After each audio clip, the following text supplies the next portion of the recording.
មេរៀនទី9សិស្សគំរូសំណួរឥឡូវមុននឹងចូលដល់សំណួរកូនអានភាសាទៀតណានៅអត្ថបទរបស់យើងសុធាជាសិស្សគំរូម្នាក់នៅក្នុងសាលារៀនសុធារៀនពូកែហើយតែងជាប់ចំណាត់ថ្នាក់ល្អជារៀងរាល់ខែក្រៅពីការរៀនសូត្រសុធាគោរពវិន័យសាលាយ៉ាងខ្ជាប់ខ្ជួនសុធាតែង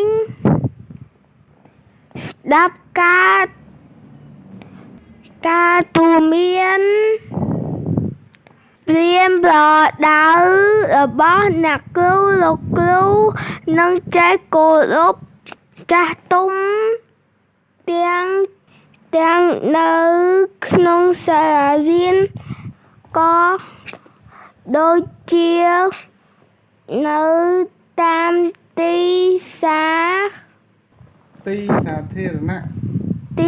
ធារណៈដែរដោយសារមានចរិយាមារយាទល្អទើបគេជ្រើសរើសសុធាជាសិស្សឆ្នើមប្រចាំសាលានិងជាប្រធានក្រុមប្រឹក្សាកុមារ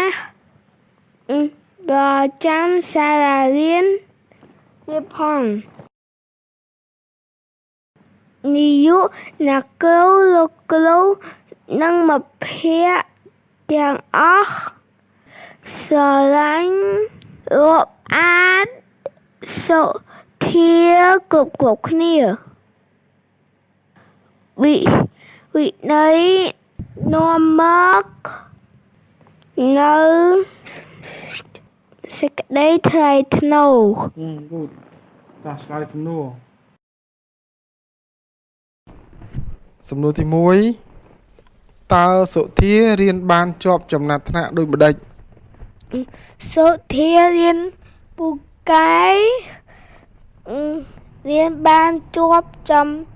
ណាត់ថ្នាក់ល្អរៀងរាល់ខែGood ត្រូវហើយកូនត្រូវ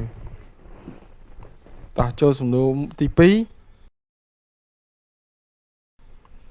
ក្រៅពីការរៀនសូត្រតើសុធាជាសិស្សយ៉ាងដូចម្ដេច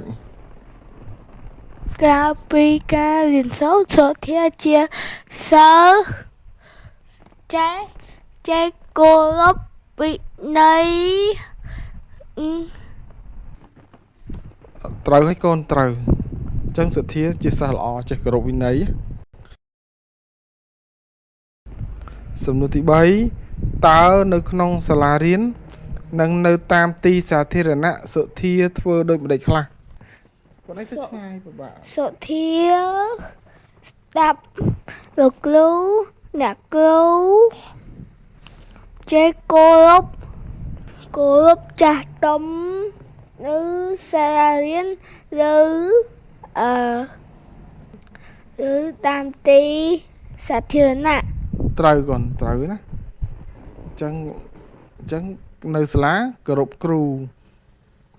ទាំងលោកគ្រូទាំងអ្នកគ្រូឲ្យតែគ្រូបង្រៀនគាត់ណាហើយនៅផ្ទះនៅកន្លែងផ្សេងៗយើងគោរពចាស់ទុំសំណួរទី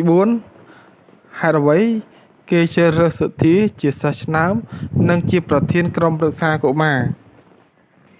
សុធាមានចរិយាមារយាទល្អហ្នឹងហើយដោយសារល្អចេះគោរពវិន័យសុធាជាអីខ្លះចេះស្ដាប់គ្រូរៀនពូកែចេះគោរពចាស់ទុំនៅផ្ទះ រឿងខំរៀនជំរាបធាន ហ្នឹងហើយ អស់រឿងកខៃ ហ្នឹងហើយអញ្ចឹងមិនគេជ្រើសរើសសទ្ធាជាសិស្សឆ្នើមហ្នឹងក៏ណាជាប្រធានក្រុមប្រឹក្សាកុមារសំណួរចុងក្រោយសំណួរទី5តើអ្នកគួរយកតម្រាប់តាមសទ្ធាដែរឬទេព្រោះអ្វី ខ្ញុំគួរយកតម្រាក់តាមសុធាព្រោះខ្ញុំចង់រៀនពូកែគោរពចាស់ទុំចេះស្ដាប់អ្នកគ្រូលោកគ្រូ ត្រូវហើយកូនឆ្លើយប៉ុណ្ណឹងត្រូវហើយអញ្ចឹងសទ្ធាមានគំរូល្អច្រើនអញ្ចឹងកូនចង់បានដូចសទ្ធាដែរណាចង់បានរៀនពូកែដូចសទ្ធាស្ដាប់គ្រូស្ដាប់ចាស់ទុំគោរពចាស់ទុំ